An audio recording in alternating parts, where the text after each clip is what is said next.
79 years ago, on March 23rd, 1940, Muslim leadership in undivided India had passed a resolution in Lahore which demanded that Muslims who were living in certain areas and formed majority, they should be granted the right to rule over their areas.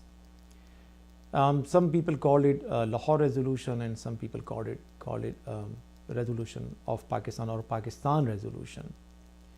A few years down the road, in 1947, Pakistan was created and India was partitioned, creating two sovereign states, India and Pakistan. Pakistanis are today celebrating 23rd of March, which is the 79th birthday, anniversary, whichever day you want to call it, of the Lahore Resolution. Some people claim, especially the establishment of Pakistan, has taught this narrative that Pakistan was created as a result of the demand for Pakistan, which was made in 1940. But if you look at the actual text of the document, it clearly says that those people who had passed the resolution had demanded the creation of states in India. All those areas where Muslims were in majority, it was demanded that those areas should be declared as not sovereign states, but states which were supposed to be the part of India. When Pakistan was eventually created, it emerged as a sovereign state, and the military establishment that had remained loyal to the British for a good part of their control over India, it took over Pakistan's all resources and created a new narrative. And as a result, there is a tremendous amount of frustration in Pakistan. So what I'm trying to suggest here is that the actual demand that led to the creation of Pakistan still remains unfulfilled. It was never honored. The states were never created. The state of Pakistan which we have today is not what the founders of Pakistan had actually demanded. Balochistan, everybody knows, is facing tremendous amount of restlessness. People in tribal areas of Pakistan, in KP province, are also demanding their rights, and people in Gilgit, Baltistan, Hazara, they are also demanding their rights, and Mohajirs, whose forefathers had created Pakistan, are also demanding their rights. These are the people whose forefathers actually were in minority in India, but they were still at the forefront of the demand for the division of India. When Pakistan was created, only a small number of those people was allowed to actually come into Pakistan, and even those who were allowed were never welcomed. And as a result, despite being a majority group of population in Sindh, there has never been a Mohajir chief minister in Sindh province. Through systematic engineering, their population is always wiped out by at least 50% in every census in the country. There is a quota system, heavily discriminatory quota system, which keeps Mohajir students and applicants out of government-owned educational institutions as well as government jobs.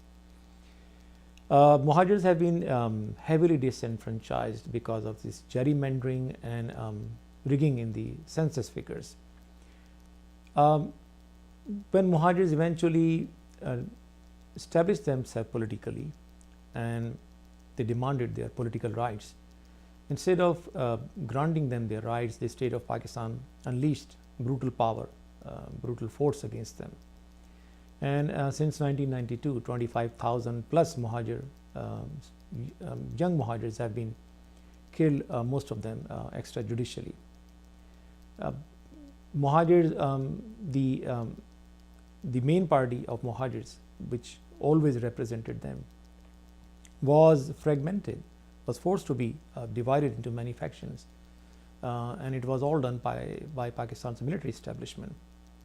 So we believe that Mohajirs deserve the rights. Mohajir deserve the status their forefathers had demanded in 1940. The dream their forefathers had, the vision their forefathers had, still remains unfulfilled. And this is why the Voice of Karachi has recently presented this demand of the creation of Greater Karachi, which comprises mainly those areas where Urdu speaking people are in majority. And we believe that the creation of Greater Karachi can resolve a number of issues Pakistan is facing.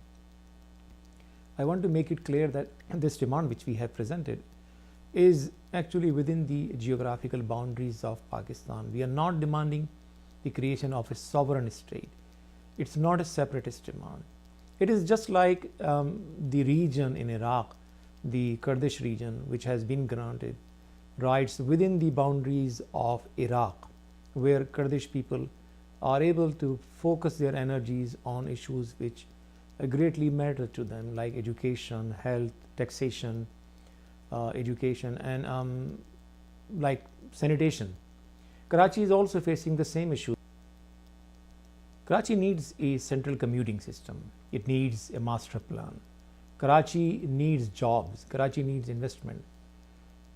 Without empowering the actual residents of Karachi, none of this can happen. While the world is warming steadily, everybody is predicting that the world is going to face a number of issues because of global warming.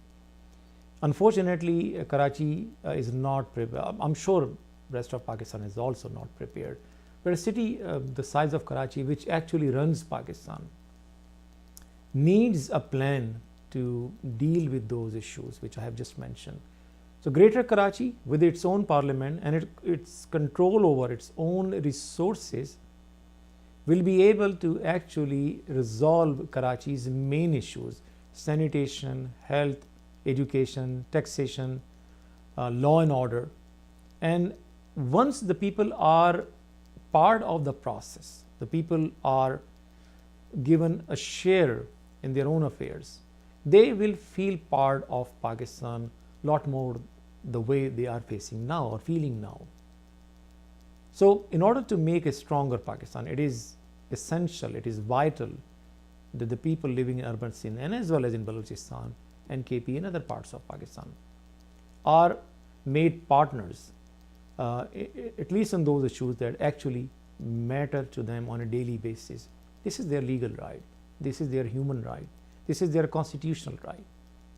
So I appeal to the rest of the world, please raise your voice for the oppressed people of Karachi and urban Sindh, who have been paying most of the taxes that actually run Pakistan and who are disenfranchised, who are kept out of government jobs, public education institutions, and who face one military operation after another just for demanding their rights.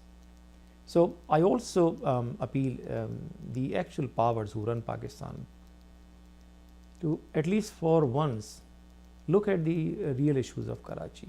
Don't treat it, this city, as your colony. These are the people who live in Karachi, whose forefathers had created Pakistan. If you make them partner in the process of running the country, it will only benefit Pakistan. And that will be the day when you could proudly say, and everybody would be able to proudly say, that that was the true spirit of 23rd of March and the resolution of Lahore. Thank you.